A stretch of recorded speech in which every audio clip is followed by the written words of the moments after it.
지난주에 이어 우리는 레위기 1장을 보고 있습니다. 레위기 1장은 회막에서 모세를 부르신 여호와 하나님께서 번제에 대해 말씀해 주시는 내용을 담고 있습니다. 번제는 모든 제사들 중에서 가장 기본이 되는 제사라 할 수 있습니다. 그래서 번제에 대해 아는 것은 오늘날 우리의 예배가 어떠해야 하는지 아는 것이 되죠. 번제는 값비싼 예물을 요구합니다. 이는 우리에게 속한 값진 것으로 하나님께 드리는 것이 하나님께서 원하시는 예배라는 것을 보여줍니다. 또한 번제는 예배자가 제물을 직접 잡고 해체하는 수고를 요구합니다. 이것들은 하나님께서 예배자에게 원하시는 것이 예물이 아니라 마음이라는 것을 보여주는데요. 하나님을 예배하고자 하는 마음이 예배자로 하여금 값진 것을 드리고 번거로움과 수고로움을 감내하게 해주기 때문입니다. 오늘은 이 모든 과정에서 예배자와 더불어 등장하는 제물에 대해 생각해 보기를 원합니다. 번제를 드리기 위한 준비부터 마침까지 이 모든 과정에서 제물의 역할이 참으로 중요합니다. 제물은 예배자가 하나님께 예배드리기 위해 반드시 선행되어야 할 죄 문제를 짊어지기 때문입니다. 범죄에 합당한 형벌이 내려지는 것은 당연한 이치입니다. 이건 배우지 않아도 사람이라면 누구나 가지고 있는 논리입니다. 그런데 이 합당한 형벌이라는 것에는 논란이 생기기가 쉽습니다. 합당하다라는 기준이 사람마다 또 상황마다 다 다르기 때문이죠. 그래서 오늘날에도 범죄자에게 내려지는 형량에 대해 갑론을박이 생기는 것입니다. 그런데 그 중에도 한 가지 공통된 논리가 있습니다. 그것은 범행의 대상에 따라, 즉 피해자가 누구냐에 따라 그 범죄의 경중이 좌우된다는 것입니다.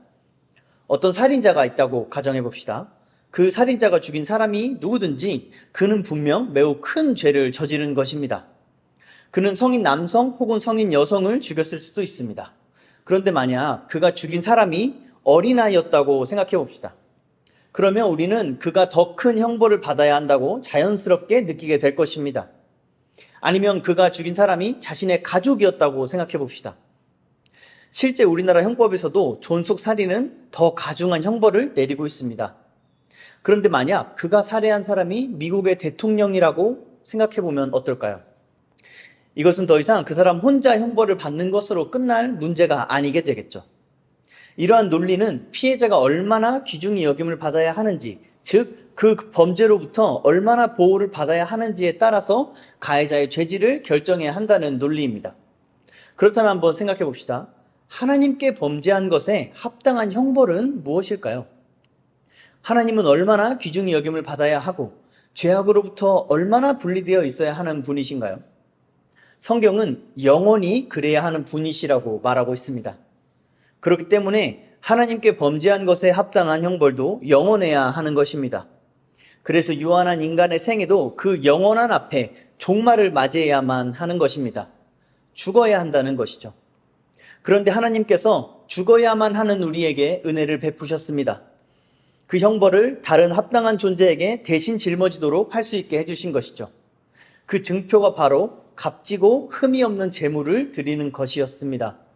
그래서 제물이 죽임을 당하고 쪼개지고 찢겨져서 제단 위에 뜨거운 불에 남김없이 태워지는 것입니다. 그것을 볼 때 예배자는 자신의 처지를 봅니다. 자기가 지은 죄의 엄중함을 보는 것입니다. 그리고 이것이 오늘날 우리가 예배 시간마다 예수님을 통해 봐야만 하는 것이고 느끼고 깨달아야만 하는 것이죠. 이러한 것들을 본문을 통해 더 자세히 살펴봤으면 좋겠습니다. 3절, 4절을 다시 함께 읽겠습니다. 그 예물이 소의 번제이면 흠없는 수컷으로 회막문에서 여호와 앞에 기쁘게 받으시도록 드릴지니라. 그는 번제물의 머리에 안수할지니 그를 위하여 기쁘게 받으심이 되어 그를 위하여 속죄가 될 것이라. 아멘. 이 4절에서 번제물의 머리에 안수한다는 것은 예배자가 체중을 실어서 누르는 동작을 의미합니다.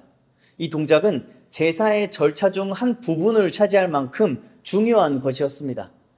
예배자는 안수를 통해 제물과 자신을 동일시하게 됩니다. 그렇게 그 제물이 자기를 대신할 속죄 제물로 합당하게 되는 것이죠. 예배자는 반드시 자기의 죄 문제를 해결해야만 했습니다. 그런 점에서도 번제는 모든 제사의 기본이 됐던 것입니다. 고든 웨남은 본문을 주석하면서 이렇게 말합니다. 번제는 죄를 속죄하기 위해 날마다 드려져야 했다. 그리스도인 역시 날마다 용서가 필요함을 잘 알고 있다. 구약 시대의 예배자가 짐승을 바치면서 자신의 죄를 자복하고 하나님의 길을 따라 살겠다는 결심을 선언해야 했던 것처럼 그리스도인들도 그렇게 해야 한다. 정규 예배에서 하루 중 가장 먼저 드려진 것이 번제라는 사실은 죄사함이 참된 예배의 필수 조건이라는 것을 우리에게 상기시킨다.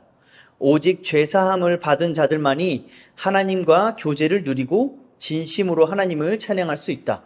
따라서 구약의 제사 패턴은 그대로 기독교 예배의 패턴을 제공할 수 있다. 예배는 찬양과 간청으로 나아가기 전에 죄에 대한 자복, 그리스도의 용서에 대한 선언, 하나님을 섬김에 대한 전적 재헌신으로 시작해야 한다. 이것이 우리가 예배를 시작하면서 죄 고백의 기도를 드리는 이유이기도 합니다. 여기서 죄에 관해 한 가지를 말씀드리고 싶습니다.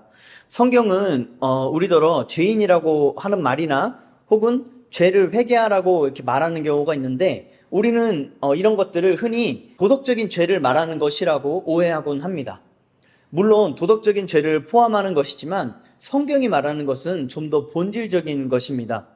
성경이 말하는 것은 우리의 존재 자체가 죄라는 것입니다. 그래서 우리가 스스로 죄인임을 고백할 때 그것은 도덕적으로 죄를 지어서 죄인이라는 의미에 머무는 것이 아니라 존재 자체가 반복적으로 죄를 지을 수밖에 없는 죄인이라는 이 고백까지 나아가야 합니다. 마찬가지로 회개도 우리의 존재 자체가 죄인임을 고백하며 이 상태에서 구원해 주시기를 구하는 것이어야만 합니다.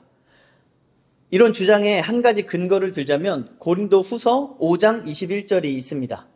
하나님이 죄를 알지도 못하신 이를 우리를 대신하여 죄로 삼으신 것은 우리로 하여금 그 안에서 하나님의 의가 되게 하려 하심이라. 아멘. 이것은 하나님이 존재 자체가 죄인 우리를 대신해서 예수님을 죄로 삼으셨다는 것을 의미합니다. 이런 관점으로 성경을 볼 때에야 우리는 죄에 대해서 성경이 말하는 바를 바르게 이해할 수 있습니다. 성경이 도덕적인 죄에 대해 말하는 것 또한 같은 관점으로 본다면 행위를 강조하는 그릇된 신앙으로 빠지지 않을 수 있을 것입니다. 그리고 이 관점이라야 존재에서 존재로 전가되는 대속이라는 개념을 설명할 수 있습니다. 하나님은 안수하는 그 제물이 흠이 없길 원하십니다. 본문에서 흠없는으로 번역된 히브리어는 원래 완전하다는 뜻을 가진 단어입니다. 본문은 이 흠이 없다라고 번역될 수 있는 히브리어를 사용하지 않고 의도적으로 이 완전하다라고 번역되는 단어를 사용한 것이죠. 이 단어는 타밈이라고 읽습니다. 성경에서 이 단어의 다른 용례를 찾아보면 대부분 사람의 도덕적인 면을 나타낼 때 사용되었습니다. 이처럼 탐임한 제물과 그 머리에 안수함으로 동일시되는 예배자의 관계에 대해 구약학자인 박철원 교수님은 그의 레위기 주석에서 이렇게 말하고 있습니다. 이런 모든 것을 볼 때 하나님께 흠이 없는 제물을 요구하시는 것은 단순히 제물의 상태에 대한 요구일 뿐이라고 이해해서는 안 된다. 이것은 또한 그 제물을 바치는 봉헌자의 상태에 대한 요구이자 목표점이기도 한 것이다. 구약의 제사법이 꿈꾸는 이상은 결국 봉헌자 자신이 흠이 없어짐으로써 더 이상 흠없는 제물을 대신 바쳐야 할 필요가 없게 되는 상태에 이르는 것으로 보인다. 이것이 우리에게 은혜를 베푸셔서 예배할 수 있게 하신 하나님의 마음입니다. 우리에게 흠이 없는 제물을 요구하시는 것은 우리가 흠이 없는 존재가 되기를 바라신다는 것을 의미합니다. 그런데 구약의 제사로는 흠이 없는 상태가 될 수 없었습니다. 그로 인해 구약의 제사는 반복되어야만 했습니다. 죄 문제가 완전하게 해결되지 않았다는 긴장감이 항상 있었던 것이죠. 히브리서 10장에서 이것을 이렇게 기록하고 있습니다. 함께 히브리서 10장을 찾아서 눈으로 따라 읽으시길 바랍니다. 1절입니다. 율법은 장차 올 좋은 일의 그림자일 뿐이요 참 형상이 아니므로 해마다 늘 드리는 같은 제사로는 나아오는 자들을 언제나 온전하게 할 수 없느니라. 그렇지 아니하면 섬기는 자들이 단번에 정결하게 되어 다시 죄를 깨닫는 일이 없으리니 어찌 제사 드리는 일을 그치지 아니하였으리요. 그러나 이 제사들에는 해마다 죄를 기억하게 하는 것이 있나니 이는 황소와 염소의 피가 능히 죄를 없이 하지 못함이라. 11절입니다. 제사장마다 매일 서서 섬기며 자주 같은 제사를 드리되 이 제사는 언제나 죄를 없게 하지 못하거니와 오직 그리스도는 죄를 위하여 한 영원한 제사를 드리시고 하나님 우편에 앉으사 그 후에 자기 원수들을 자기 발등상이 되게 하실 때까지 기다리시나니 그가 거룩하게 된 자들을 한 번의 제사로 영원히 온전하게 하셨느니라. 아멘.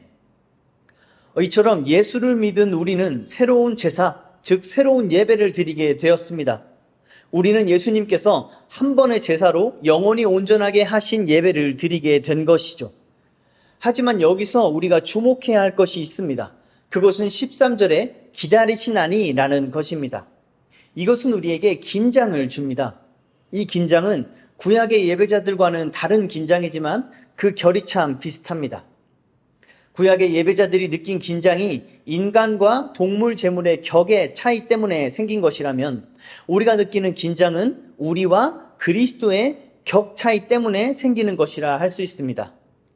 이것을 이미와 아직 사이라는 표현으로도 설명할 수 있을 것 같습니다. 우리가 예수 그리스도로 말미암아 거룩하게 되어 의인이라 칭함을 받게 되었지만 여전히 날마다 죄를 범하는 죄인이라는 사실을 표현한 것이죠. 그래서 우리도 그리스도와 함께 그 때를 기다리는 것입니다. 많은 사람들이 이 긴장을 해결하고 싶어 합니다. 그것을 억지로 하려다 보니 어떤 사람들이 진리에서 벗어나 이단에 빠지는 일들도 있었고 또 예수님의 사역은 완전했지만 우리가 해야 할 일들도 있다라고 주장하는 사람들도 있었습니다. 그러나 이 모든 관점은 사람의 눈높이에서 하나님의 일을 해석하려고 할 때 생기는 모순입니다.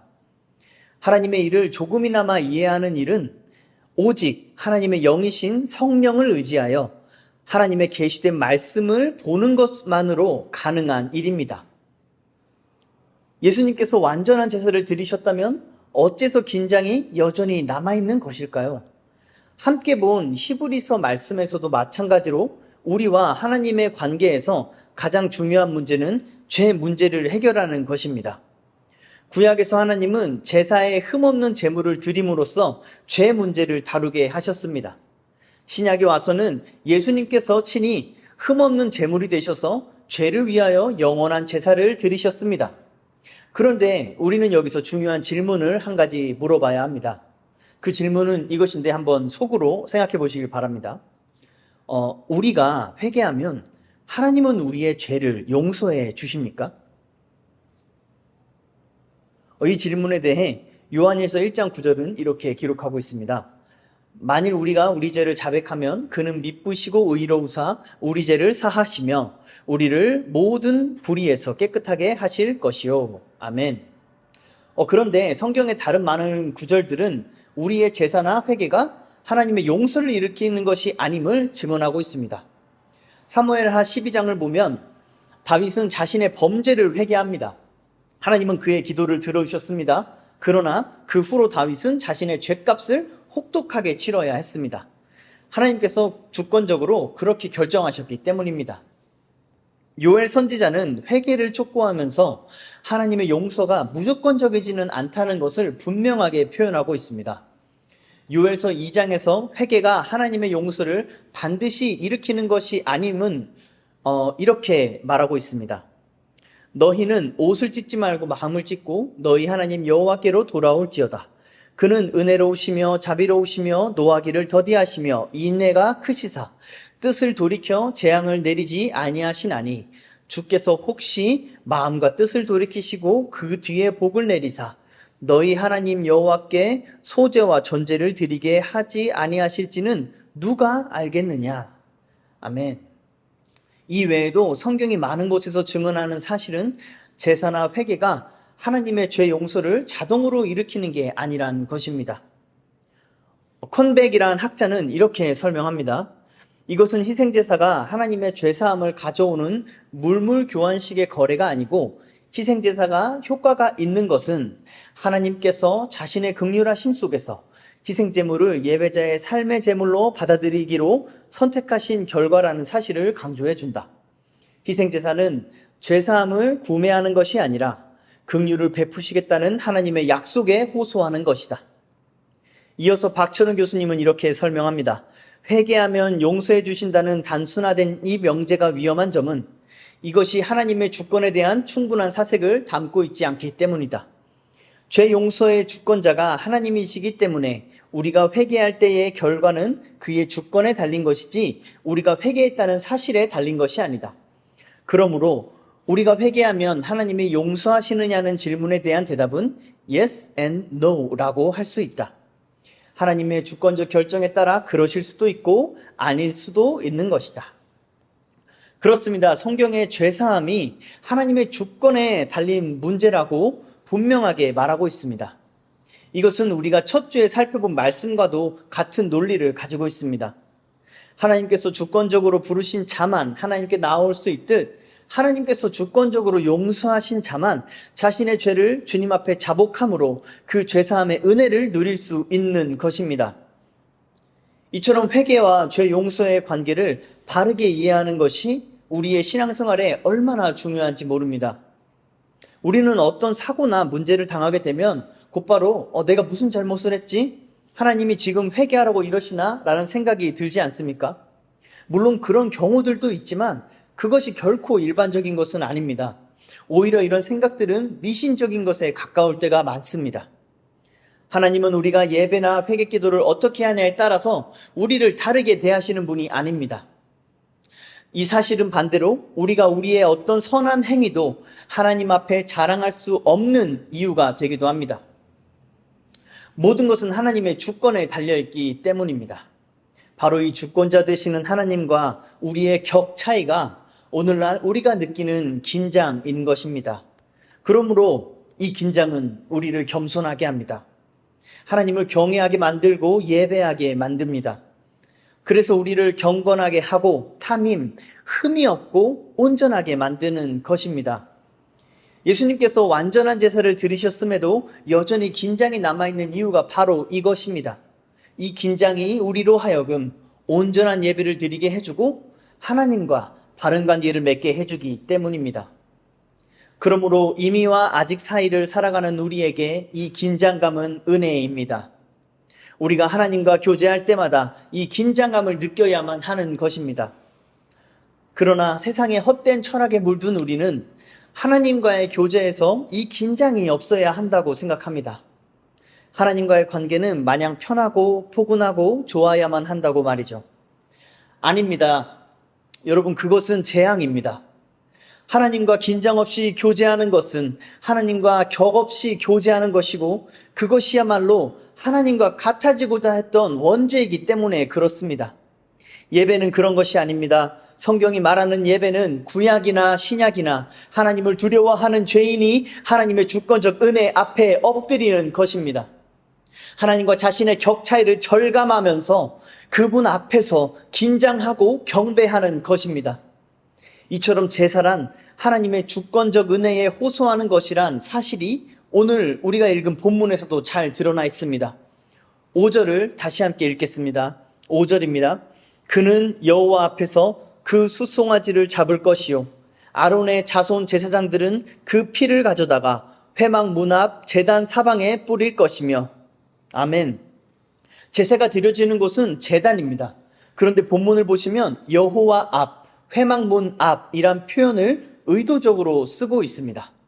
그렇게 함으로 본문이 의도하는 것이 무엇일까요? 죄인이라는 우리의 한계 때문에 여호와 앞, 회막 안으로 나아갈 수가 없지만 예배하는 그 마음은 그곳을 향해야 한다는 것입니다. 예배자가 궁극적으로 도달해야 하는 곳이 바로 그곳이라는 의미입니다. 또한 이것은 모든 제사가 하나님의 주권 아래서 이루어지는 것임을 의미한다고도 할 수 있습니다. 예배의 주도자는 예배자나 제사장이 아니라 그 예배를 받으시는 여호와 하나님이십니다. 우리는 이 사실을 분명하게 알아야 합니다. 내가 값비싼 예물을 드리고 진심과 최선을 다해 예배를 드려서 하나님께서 그 예배를 기쁘게 받으시는 것이 아닙니다. 오히려 그 반대입니다.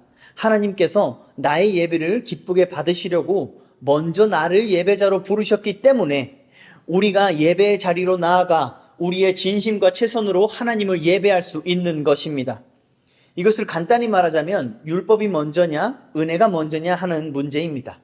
당연히 은혜가 먼저죠. 그런데 우리는 자주 율법이 먼저인 것처럼 생각합니다. 잘하면 복을 받고 잘못하면 벌을 받는다는 논리가 모든 사람의 본성에 스며들어 있기 때문입니다. 이 육신의 생각을 따라 살면 아무리 진심과 최선을 다해 신앙생활을 해도 그 영혼은 메마르게 되어 있습니다. 우리의 영혼을 적시고 생명력 있게 하는 것은 은혜가 먼저라고 생각하는 영의 생각이기 때문이죠. 영의 생각은 항상 하나님의 주권에서 시작하는 생각입니다. 이 예배도 마찬가지입니다. 흠이 없는 제물은 그 짐승이 흠이 없이 자라서 제단 앞까지 잘 올 수 있도록 하나님께서 지켜주시지 않으시면 불가능한 것 아닙니까? 내가 그 제물에 안수하여 나의 죄를 씻는 것도 하나님께서 그것을 허락하셨기 때문에 가능한 일 아닙니까? 우리가 한 주간 돈을 벌 수 있게 해주는 직업이 있고 또 일할 수 있을 만큼 몸이 건강하다는 것, 우리가 원하는 것을 선택할 수 있는 지성과 의지가 있다는 것, 우리에게 아직 이것저것을 해볼 수 있는 기회와 시간들이 있다는 것, 그 외에도 우리가 누리는 모든 것들과 가지고 있는 모든 가능성들을 하나님이 허락하신 게 아니라면 대체 무엇이란 말입니까? 이렇게 하나하나 정직하게 돌아본다면 하나님의 은혜가 아니고서는 우리는 아무것도 할 수 없다는 사실을 발견하게 됩니다. 그리고 이것을 깨닫는 것에 이르는 생각은 오직 성령께서 이끄시는 영의 생각뿐입니다. 영의 생각은 하나님의 말씀으로 우리를 인도합니다. 하나님은 계시된 말씀을 통해 자신의 주권을 우리에게 나타내시기 때문이죠.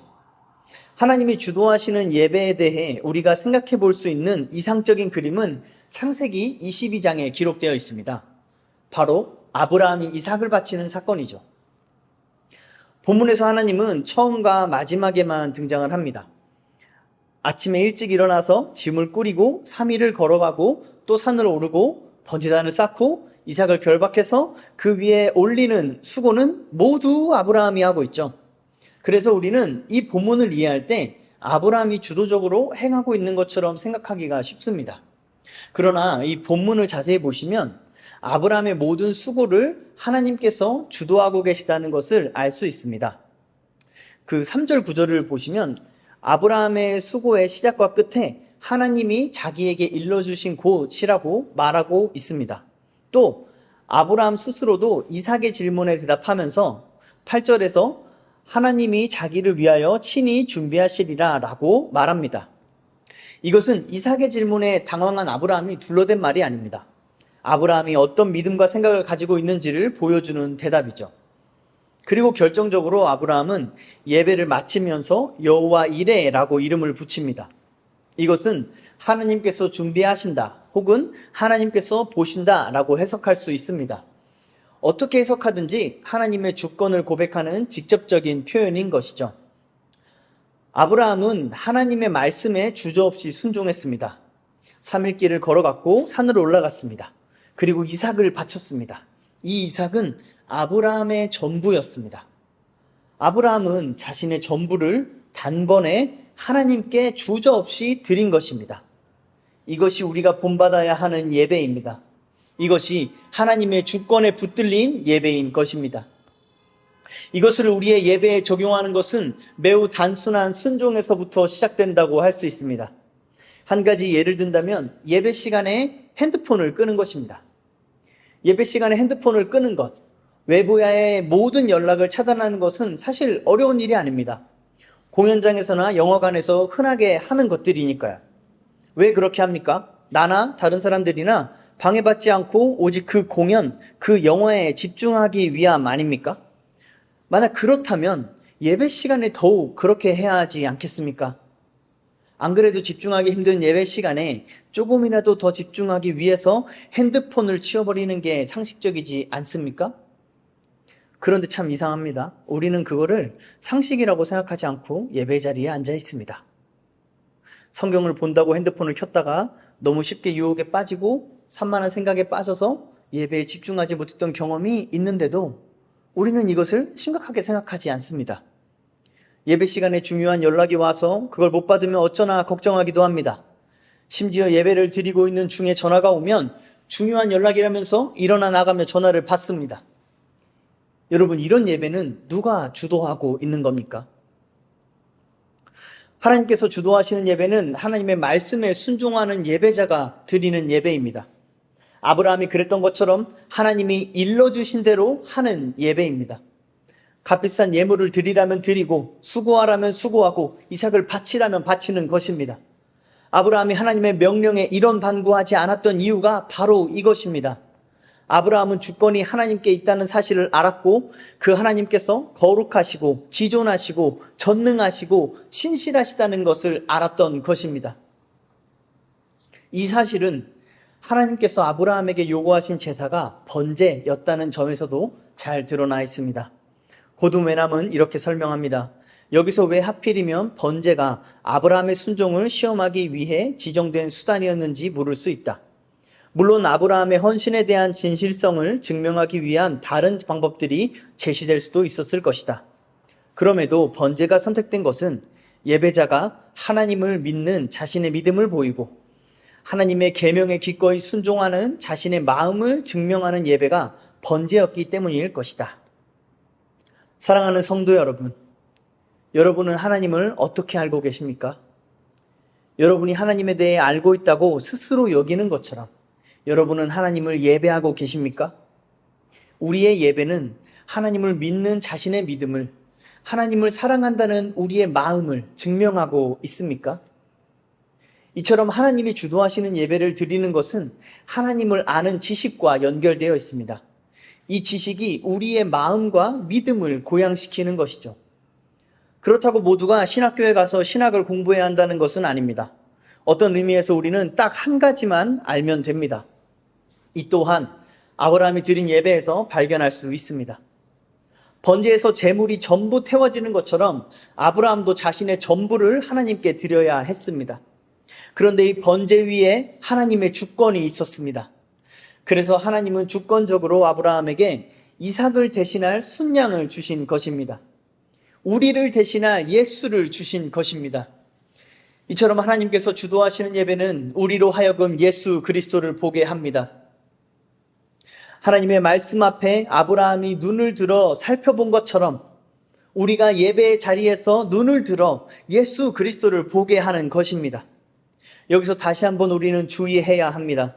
그것은 우리가 하나님께 우리의 전부를 바치는 것이 예수로 대체된 것이 결코 아니란 사실입니다. 오히려 아브라함은 하나님께 이삭을 바쳤기 때문에 순양을 발견할 수 있었다는 사실을 명심하십시오. 우리가 우리의 이삭을 하나님께 바치지 않으면 우리는 결코 순양을 발견할 수 없을 것입니다. 말씀을 맺겠습니다. 사람은 누구나 하나님께 범죄한 죄인입니다. 그 죄에 합당한 형벌은 영원한 사망입니다. 죄는 갚아야 하는 빚과 같습니다. 갚을 돈이 없는 사람은 가진 소유로 대신하거나 그도 안 되면 자신의 몸으로 때워야 합니다. 그런데 하나님께서 우리를 불쌍히 여기셔서 다른 것으로 우리의 빚을 대신할 수 있도록 허락하셨습니다. 바로 흠이 없는 제물을 하나님께 드리는 것이죠. 그런데 구약의 예배자들은 자신이 지은 죄의 빚을 갚으려면 평생을 흠없는 제물로 제사를 드려도 이 부족하다는 사실을 깨달았습니다. 제물의 피를 회막 문 앞에서 아무리 뿌려도 결코 그 회막 안에는 들어갈 수 없었으니 말입니다. 그러나 하나님의 은혜는 거기서 끝나지 않았습니다. 여호와 이레, 우리의 하나님은 순양을 준비해 놓고 계셨습니다. 이삭을 대신한 순양처럼 우리를 대신하신 예수님께서 우리의 죄가 되셨습니다. 우리의 빚이 되셔서 우리의 빚을 다 탕감하셨습니다. 빚더미에 깔린 우리를 자유케 하신 것입니다. 그 예수의 피가 뿌려지자 휘장이 찢겨지고 우리는 하나님의 보좌로, 그 은혜의 보좌로 담대히 나아갈 수 있게 된 것입니다. 우리의 예배가 이러한 은혜로 충만하기를 소망합니다. 우리의 예배에 이 예수 그리스도의 피가 뿌려지기를 소망합니다. 이처럼 우리에게 은혜를 베푸시고 그리스도의 피를 뿌려주신 하나님의 주권에 사로잡힌 예배를 드리는 우리가 되기를 간절히 소망합니다.